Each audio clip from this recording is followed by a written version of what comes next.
Waalaikumsalam warahmatullahi wabarakatuh. Syukur kita panjatkan kepada Allah Subhanahu wa taala di mana kita diberikan kesehatan dan rahmat yang tiada taranya sehingga kita bisa berkumpul di ruangan ini. Dan juga tak lupa kita mengucapkan salawat kepada Nabi besar kita Nabi Muhammad SAW. Beliaulah yang mengantarkan kita dari zaman yang penuh kebodohan ke zaman yang penuh dengan ilmu pengetahuan, yaitu di zaman saat sekarang ini. Yang pertama, saya ucapkan terima kasih banyak kepada rekan-rekan guru dan terutama kepada ibu kepala sekolah yang saya hormati dan rekan-rekan guru yang saya hormati. Saya akan memaparkan mengenai diseminasi budaya positif merupakan salah satu tugas dari CGP Angkatan 10, di mana diseminasi budaya positif ini merupakan salah satu tugas dari CGP. Yang pertama, saya akan masuk dengan pertanyaan. Apakah Bapak Ibu setuju bila pemberian hukuman dapat mendisiplinkan siswa? Pertanyaan kedua, pemberian hadiah meningkatkan prestasi siswa. Setuju? Tidak. Ketiga, guru harus mampu memberikan solusi untuk setiap siswa yang bermasalah. Ya. Dan yang keempat, guru berperan sebagai teman bagi siswa. Ya. Keempat pertanyaan ini saya akan memaparkan berikutnya, semuanya jawabannya akan di paparan yang saya akan paparkan.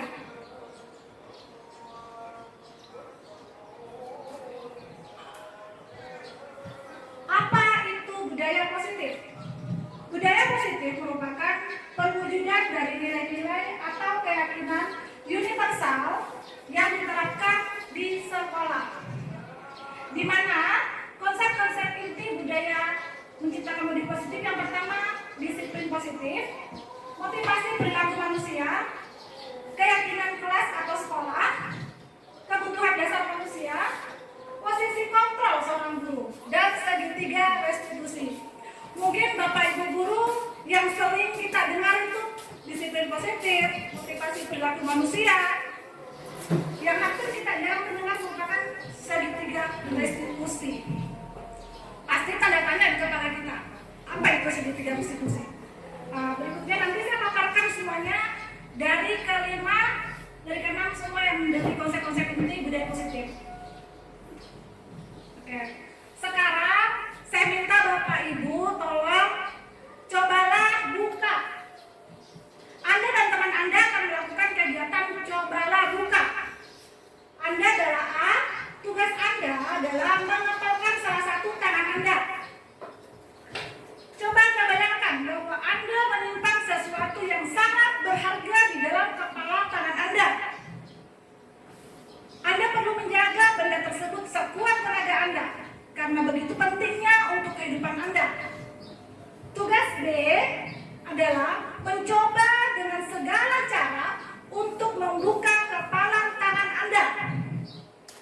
Teman Anda B boleh membujuk, menghardik, mengintimidasi, memarahi, menggoda, menggelitik, bahkan menawari Anda uang agar Anda bersedia membuka kepala tangan Anda. Coba, Ibu, silahkan. Bagaimana responnya? Apakah Anda lihatkan tangan A Anda dibuka dengan cara dipaksa, memarahi, menggoda, menggelitik? Ya. Pasti tidak akan rela untuk membuka kepala tangan tersebut. Di situ dipikirkan bahwa sebenarnya kita yang mengontrol diri kita. Adapun pergeseran paradigma teori kontrol dari William Glasser. Yang pertama, ilusi guru mengontrol murid. Yang kedua, ilusi bahwa semua penguatan positif efektif dan bermanfaat. Yang ketiga, ilusi bahwa kritik dan membuat orang merasa bersalah dapat menguatkan karakter. Yang keempat, ilusi bahwa orang dewasa memiliki hak untuk memaksa.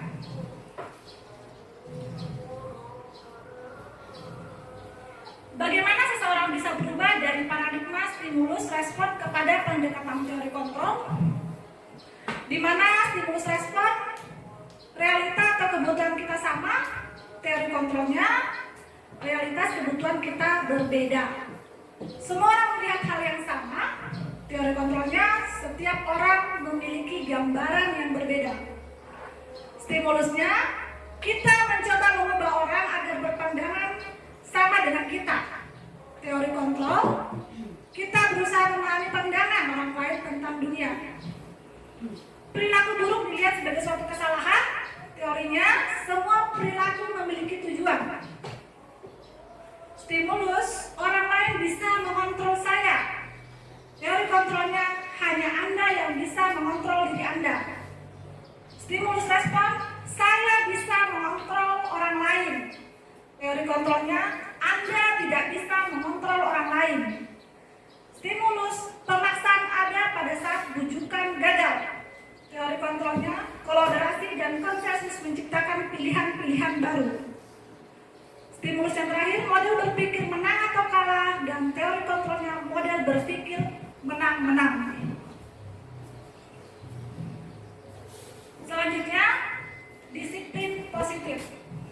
Disiplin positif merupakan salah satu cara penerapan disiplin yang bertujuan untuk menumbuhkan kesadaran serta memberdayakan anak untuk melakukan sesuatu tanpa sogokkan, ancaman maupun hukuman.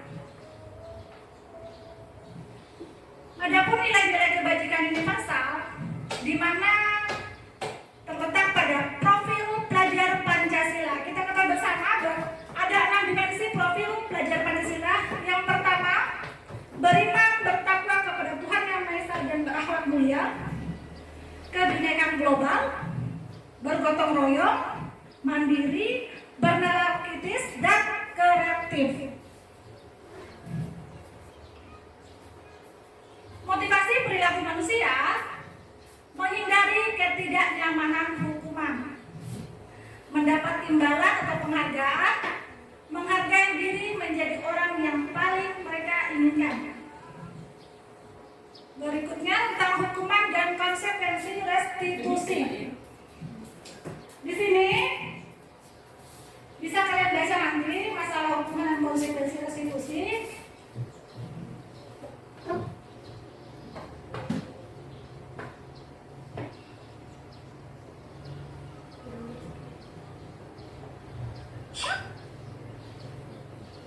Berdasarkan bagian di atas berikut adalah penjelasan tentang hukuman, konsekuensi, dan restitusi. Hukuman artinya tidak terancam, bersifat satu arah, bisa berupa hukuman fisik, psikis, atau kata-kata kasar.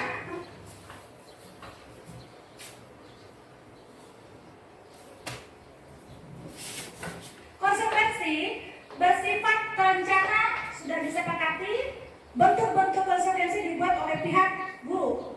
Sedangkan restitusi adalah proses menciptakan kondisi bagi murid untuk memperbaiki kesalahan mereka sehingga mereka bisa kembali pada kelompok mereka dengan karakter yang lebih kuat.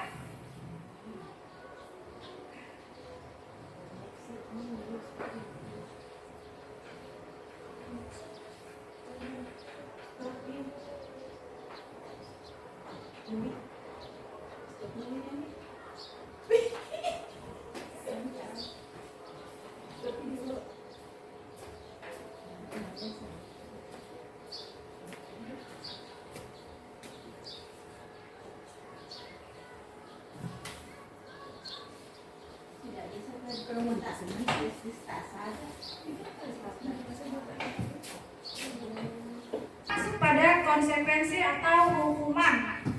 Yang dikatakan konsekuensi atau hukuman, yang pertama, mencatat 100 kali di dalam buku kalimat, saya tidak akan terlambat lagi karena terlambat ke sekolah. Kedua, lari mengelilingi lapangan basket 2 kali karena terlambat hadir di sekolah. Tiga, membersihkan coretan yang dibuatnya di meja tulis. Keempat, murid diminta untuk push up 15 kali karena tidak menggunakan masker ke sekolah. Berikutnya, berdiri di depan kelas sambil mengangkat kaki satu karena tidak bisa menjawab pertanyaan. Dan berikutnya, membersihkan WC karena merusak pensil teman. Dan yang terakhir, lari keliling lapangan karena terlambat 10 menit saat pelajaran PJOK. Dihukum oleh penghargaan. Yang pertama, pengaruh jangka pendek dan jangka panjang. Kedua, penghargaan tidak efektif. Biasanya Bapak Ibu, kalau kita kasih penghargaan kepada anak-anak kita, pasti itu hanya sementara. Betul tidak?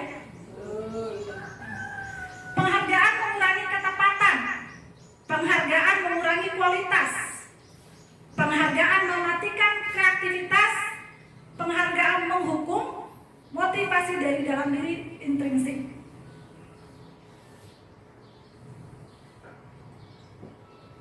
Mengapa keyakinan kelas bukan peraturan kelas? Mengapa kita memiliki peraturan tentang penggunaan helm pada saat mengendarai kendaraan roda 2 atau motor? Kalau kita perhatikan, kita memiliki peraturan penggunaan helm pada saat mengendarai kendaraan roda 2 motor. Peraturan merupakan peraturan lalu lintas. Mengapa kita memiliki peraturan tentang penggunaan masker dan mencuci tangan setiap saat? Yang pertama, apakah maksud penghukum atau konsekuensi? Coba Bapak Ibu perhatikan.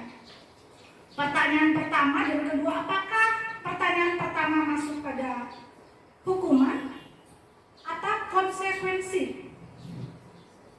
Hukuman, konsekuensi.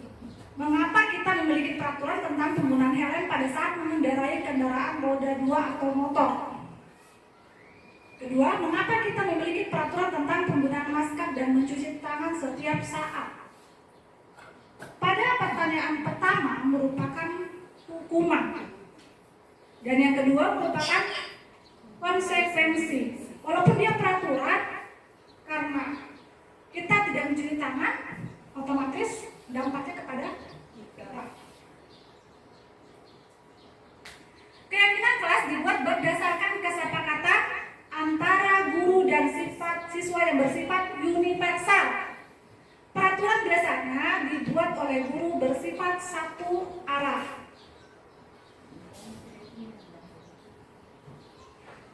Adapun prosedur pembentukan keyakinan sekolah atau kelas, di mana mempersilahkan warga sekolah atau siswa untuk mencurahkan ide tentang peraturan yang akan disepakati. Kedua, mencatat semua masukan. Yang ketiga, ganti kalimat negatif menjadi positif.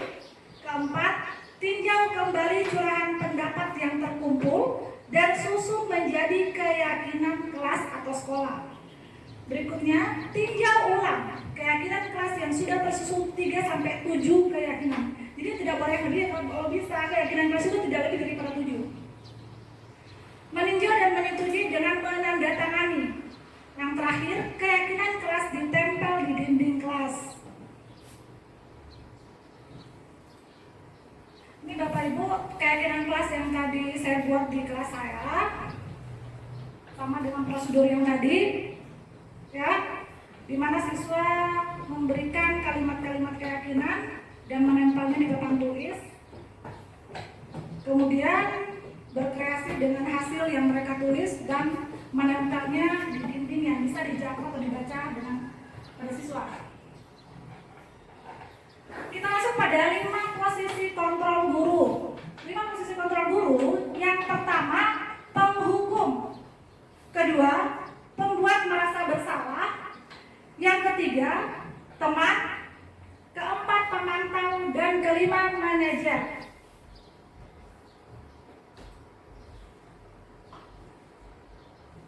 Berikut contoh video posisi kontrol guru.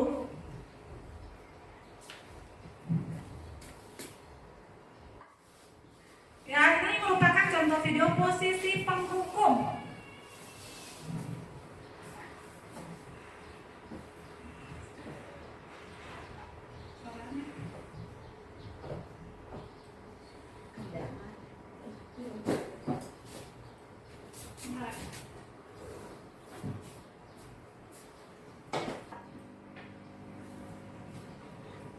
Posisi penghukum.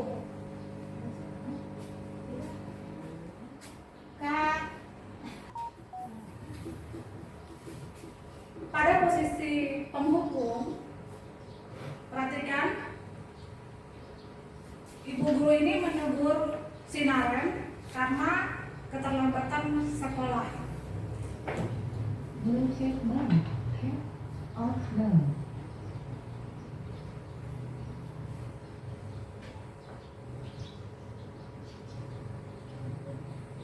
Jadi kalau misalkan guru memberikan penghukum, pasti kata-katanya seperti itu ya. Malas sekali ya kami jadi anak. Dasar begitu ya? Nggak kapok-kapoknya terlambat. Sudah berapa kali terlambat? Saya kan kamu keliling lapangan basket 2 kali. Kenapa saya jadi harus lari keliling lapangan basket, Bu? Berani-beraninya menjawab. Pasti begitu kan kalau memang hukum.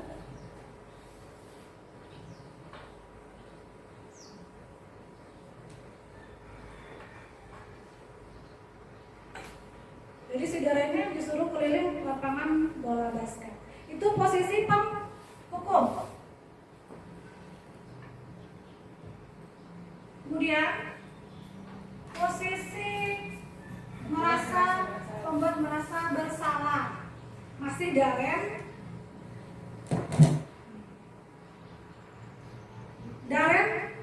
terlambat ke sekolah.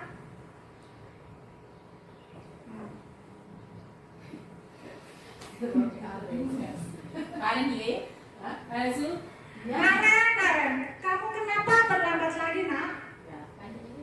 Ya Tuhan, Karen. Senangnya bikin ibu susah. Kalau kamu terlambat lagi, nanti ibu yang ditegur Bapak Kepala Sekolah, Nak. Nanti ibu disangka tidak bisa bidang kamu. Duh, gimana ini? Jadi saudaranya minta maaf kepada ibu guru. Jadi ini posisinya pembuat merasa bersalah. Beda dengan yang tadi ya, menghukum. Terus sekarang ibu harus tulis apa? Ini buku di absen. Ibu harus apa coba? Dan selalu si Narengnya meminta maaf kepada gurunya, membuat si Nareng merasa bersalah.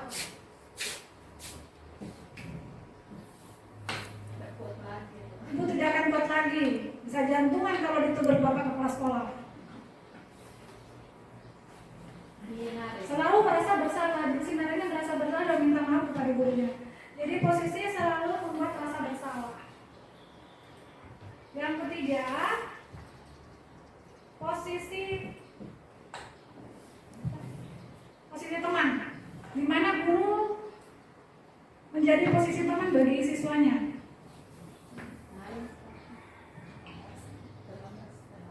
Sinaren terlambat. Jadi kata-kata guru, Naren,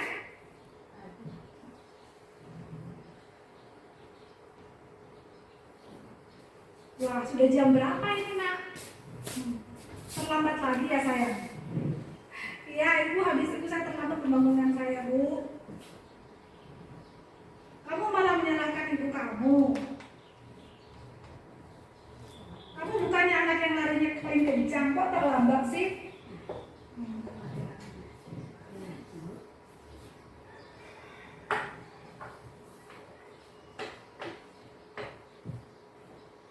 Ya sudah sama, nanti lain kali larinya lebih kencang ya. Jadi beda ya dengan membuat merasa bersalah. Bikin senang ibu dong, demi ibu. Itulah posisi teman.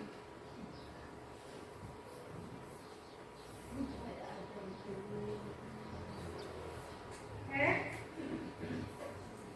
Kita masuk pada posisi pemantau. Pemantau atau monitor. Diperhatikan kata-kata bu guru kepada Naren.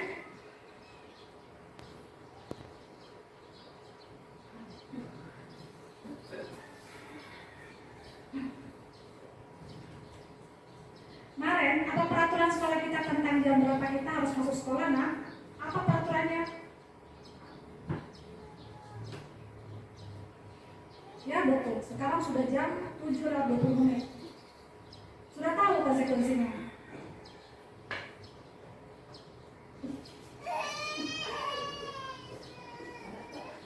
Ya benar, konsekuensinya demikian. Jadi nanti jam 9:30 pas istirahat, kamu harus tinggal di kelas, kerjakan tugas tambahan untuk ketertinggalan kamu ya. Itu merupakan posisi pemantau atau pemonitor. Yang terakhir merupakan posisi manajer. Perhatikan posisi manajer. Mungkin ibu bapak sudah pernah lakukan, cuman belum tahu apakah ini yang dilakukan manajer atau tidak.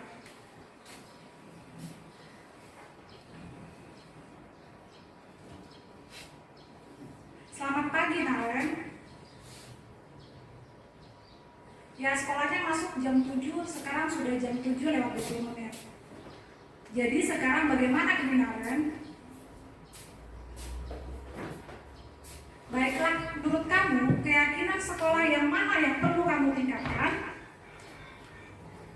Menghargai diri sendiri dan orang lain mungkin ya setuju. Jadi apakah Naren meyakini prinsip saling menghormati tersebut? Apakah Naren bersedia memperbaiki masalah keterlambatan ini?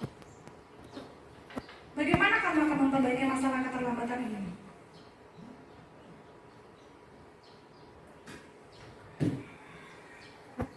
Baik, kalau Naren lupa menyetel alarm di rumah, ada orang yang kira-kira bisa bantu mengingatkan tidak?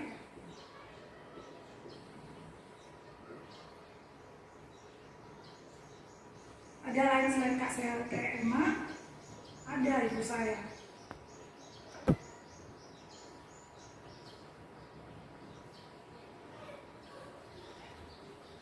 Kira-kira kapan kamu akan memulainya? Baik, jadi Naren akan setel alarm untuk bangun besok pagi. Dan akan diingatkan oleh kakak dan ibunda Naren.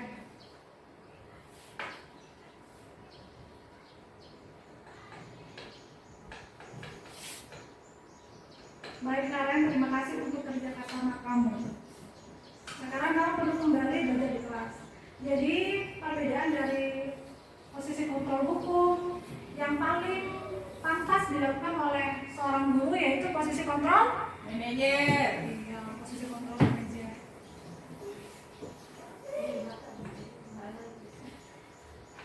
Manajer. Ibu Hera Bu selalu menghukum. Suruh anak-anak menulis 100 lembar.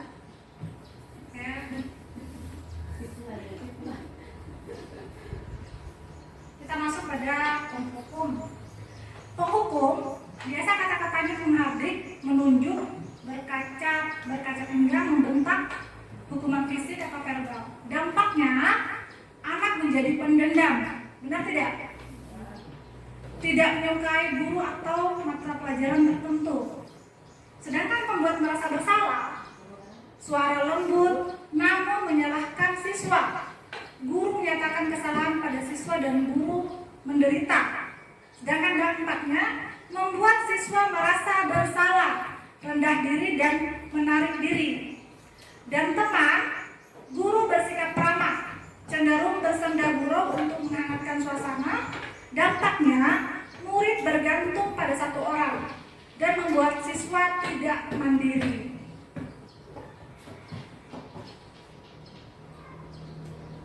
Sedangkan pemantau, nada bicara ekspresi datar, identitas berhasil, pemantau tetap memantau saat siswa diberi sanksi. Dampaknya, menghitung hadiah atau hukuman yang diberi tanpa melihat nilai kebajikan, tidak sepenuhnya mandiri.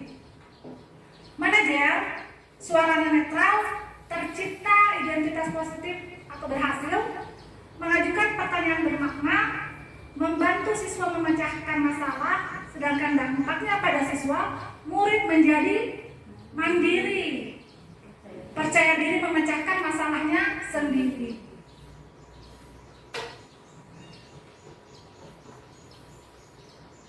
Kita masuk pada kebutuhan dasar manusia.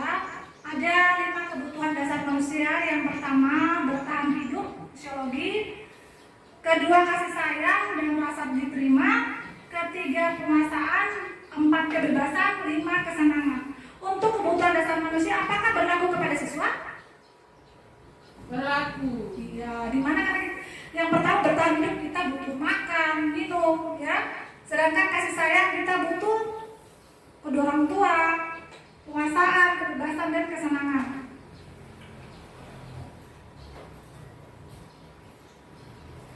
Aku senang main kejar-kejaran dengan ibu guru. Seru. Kira-kira apa ya kalimat ini? Senangan. Senang kesenangan ya. Ya. Yang kedua, ibu kejar aku karena ibu guru sayang aku. Apa? Kasih sayang. Ya benar. Aku hebat kan? Bisa bikin ibu guru kejar aku? Semangat. Apa? Puasa. Kepuasan. Kepuasan. Puasa. Kepuasan ya. Aku bosan belajar mewarnai terus di dalam kelas. Senangan. Iya. Aku bosan. Dunia berkualitas. Sekarang saya bertanya, siapakah orang-orang yang paling penting dalam hidup Anda? Coba Berna. Siapa? Siapa orang yang paling penting dalam hidup Anda? Suami. Suami dan anak-anak. Nilai-nilai kebajikan apa yang terpenting dalam hidup Anda, Mbak Tika? Apa nilai-nilai kebajikan? Nih, nilai kebajikan. Apa nilai kebajikan? Tanggung jawab. Iya, benar sebagai seorang guru kita punya nilai kebajikan yang pertama tanggung jawab kita sebagai guru. Kalau ada orang yang ideal, Anda menjadi orang yang ideal. karakter atau sifat apa yang Anda paling inginkan ada pada diri Anda? Contohnya nih, kalau kita sudah ideal nih, apa yang paling kita inginkan pada diri kita? Ada? Kira-kira apa? Ada kira-kira ada inginkan deh. Sebagai guru, Yang ramah.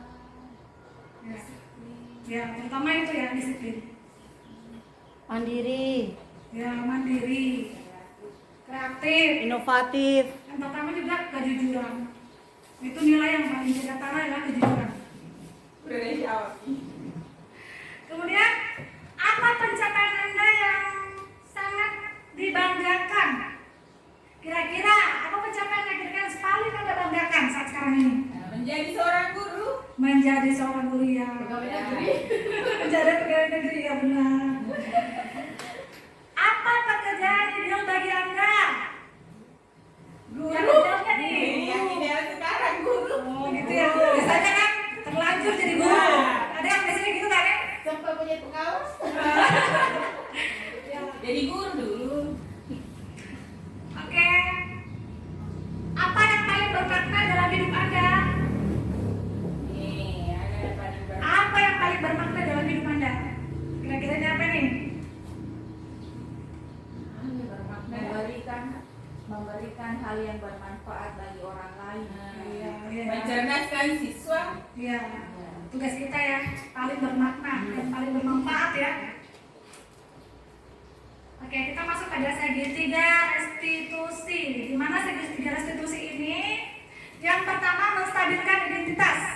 Setiap orang pernah melakukan kesalahan. Benar tidak nih? Benar. Kamu bukan satu-satunya yang pernah melakukan ini.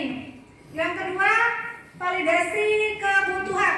Kamu tentu punya alasan mengapa melakukan itu. Adakah cara yang lebih efektif untuk mendapatkan apa yang kamu butuhkan? Berikutnya, menanyakan keyakinan. Nilai-nilai apa yang telah kita sepakati? Kamu ingin menjadi orang yang seperti apa? Berikut contoh video segitiga restitusi.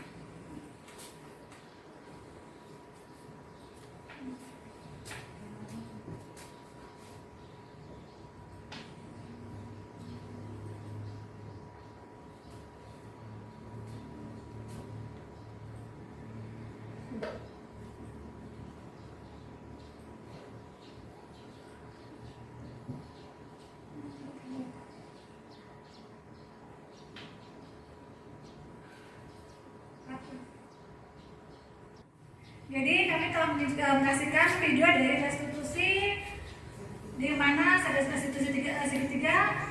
Di sini si Siva marah karena jawabannya dicontek oleh temannya. Jadi masalahnya masalah contekan ya.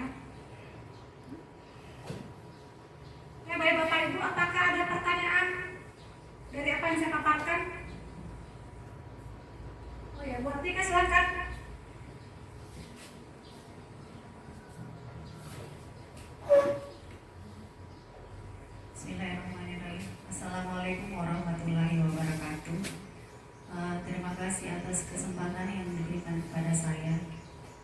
Di sini saya akan bertanya mengenai keyakinan kelas. Ya. Pertanyaan saya, bagaimana mewujudkan keyakinan kelas yang efektif? Terima kasih. Keyakinan kelas yang efektif di mana kita menetapkan aturan dan harapan. Mulainya dengan menetapkan aturan dan harapan yang sangat jelas dan tegas. Jadi siswa bisa mengikuti aturan-aturan di mana keyakinan kelas itu yang mereka buat sendiri. Jadi otomatis kalau misalkan istilahnya mereka yang membuat, dia pasti ingat apa saja pelanggarannya, apa saja keyakinan yang mereka sudah sepakati bersama. Jadi begitu buat ini jawabannya. Ya Bu Erna? Tidak ada pertanyaan Bu. Oke. Oke Bapak Ibu yang lainnya? Ibu bertanya. Jadi untuk diskusi diskriminasi budaya positif saya anggap sudah selesai. Terima kasih banyak. Saya akan tutup. Wassalamualaikum warahmatullahi wabarakatuh. Waalaikumsalam warahmatullahi wabarakatuh.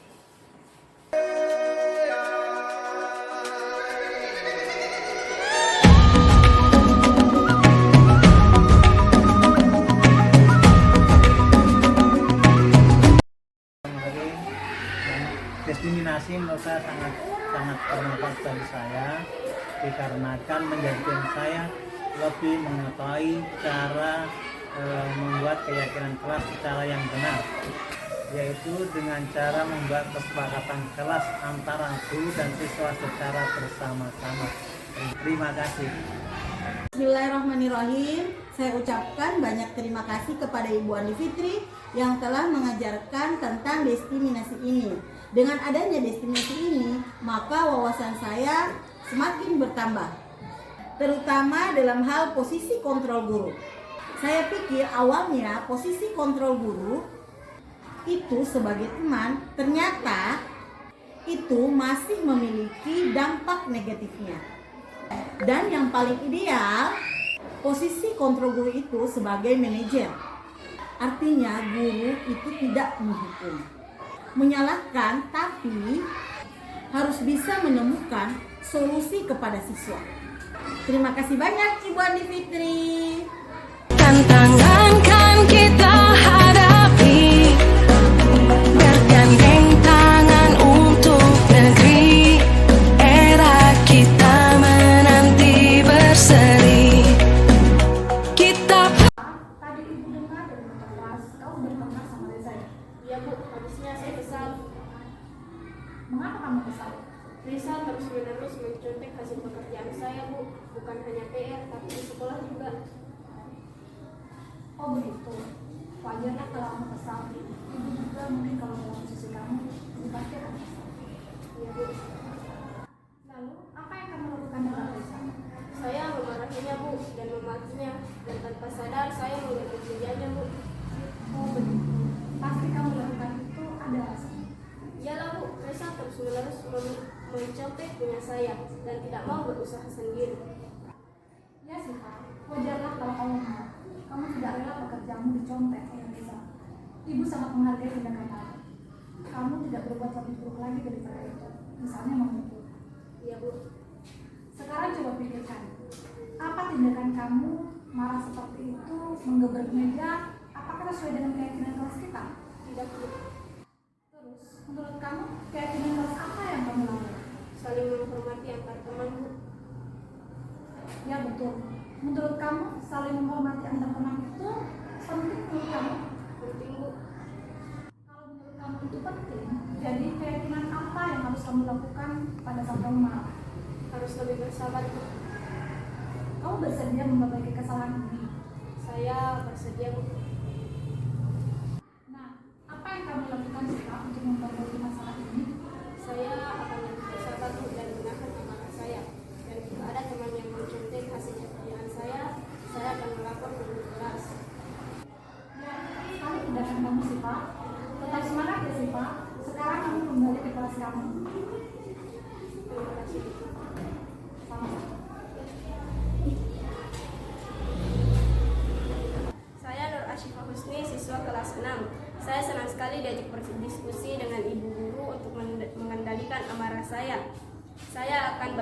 saya lebih menghormati teman saya.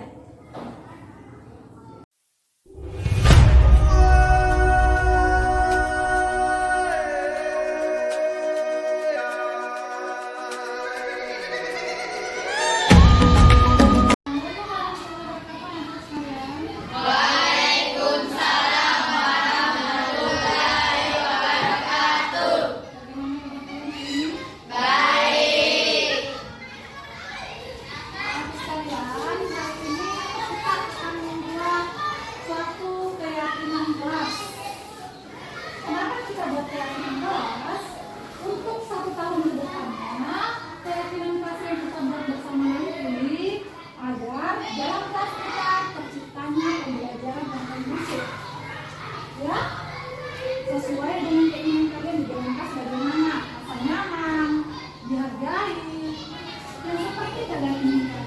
Jadi kegiatan kelas kita bikin sesuai dengan apa yang kalian sepakati bersama.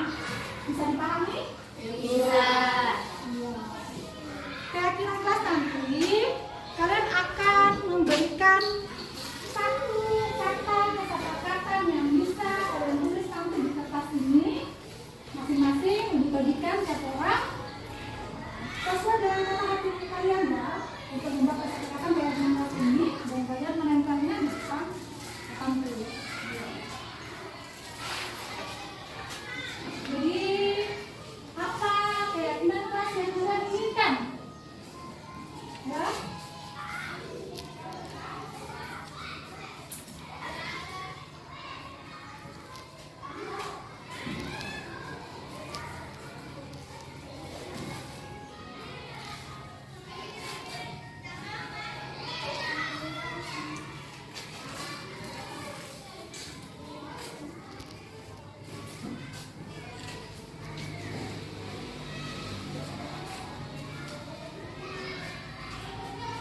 Silakan dituliskan.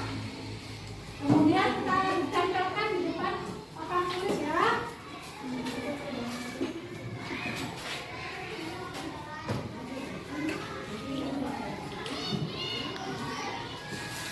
Silakan tulis nak.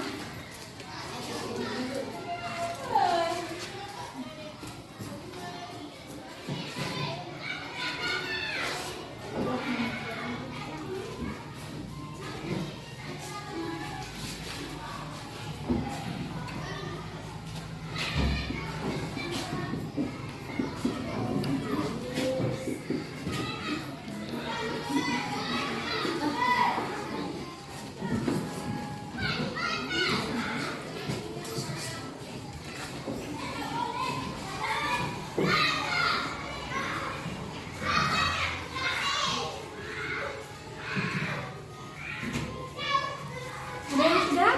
Silakan ditempel.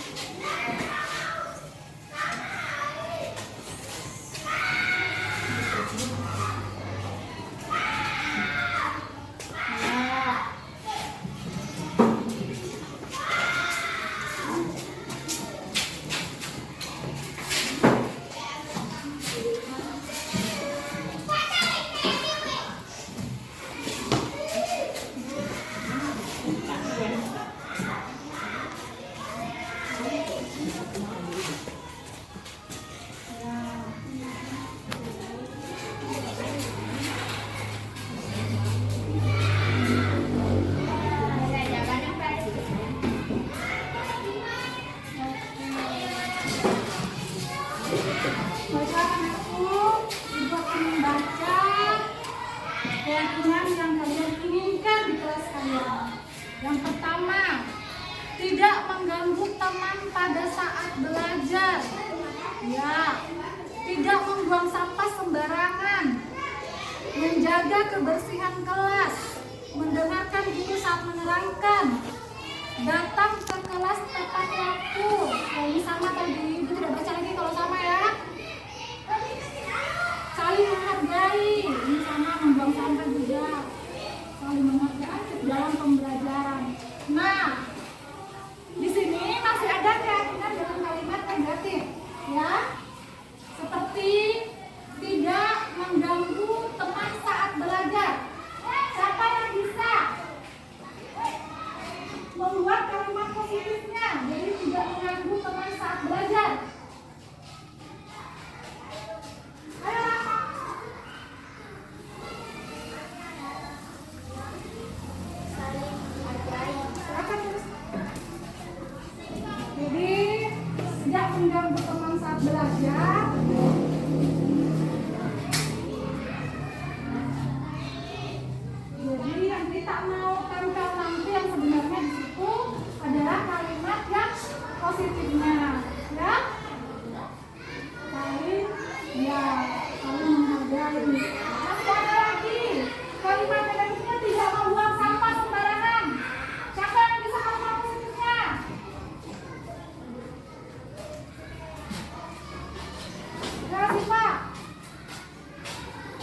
kategori saling menghargai ya.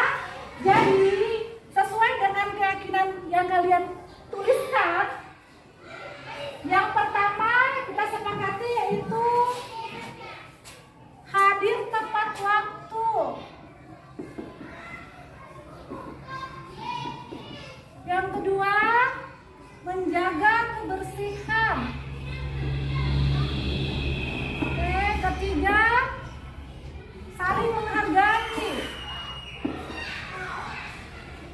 Oke. Keempat,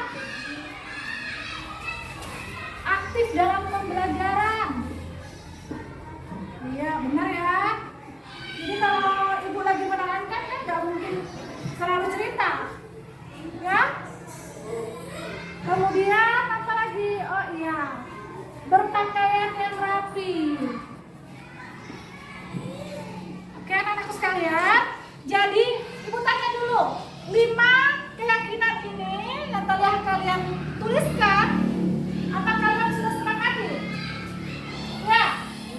Sepakat tidak dengan apa yang kalian tuliskan? Ya?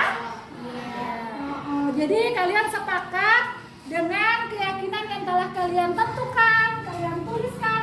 Itulah yang kalian akan terapkan di kelas supaya kelas kita menjadi kelas yang kondusif, aman, tentram, dan nyaman. Bagaimana, setuju? Setuju. Sekarang kalian membuat keyakinan kelas sesuai dengan itu, ya. Kalian tampil, ya. Ini tuliskan, kemudian nanti kerjasama, ya. Kalian menempelnya di ngasih kertas, ya. Mana guntingnya? Gunting, selasi. Kalian tuliskan, kemudian ditempel. Kerjasama ya. Bagaimana bentuknya, letaknya terserah. Yang penting, ya.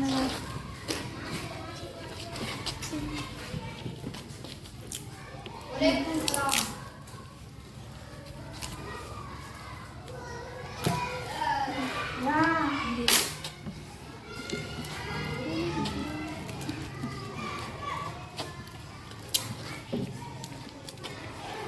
yang lain bantu temannya. Jadi tasnya nanti akan menempel keyakinan kelasnya di, jangan simpan di tempat yang susah dibaca temannya. Kita cari tempat yang bisa dibaca, udah dibaca sama teman-temannya.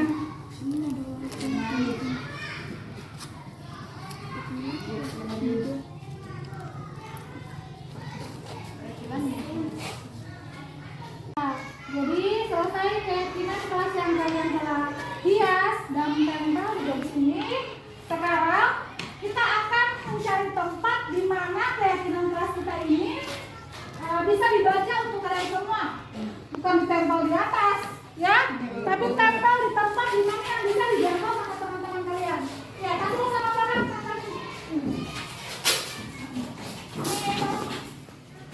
Yang bisa dijangkau terus.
Perhatikan semuanya di sini keyakinan kelasnya.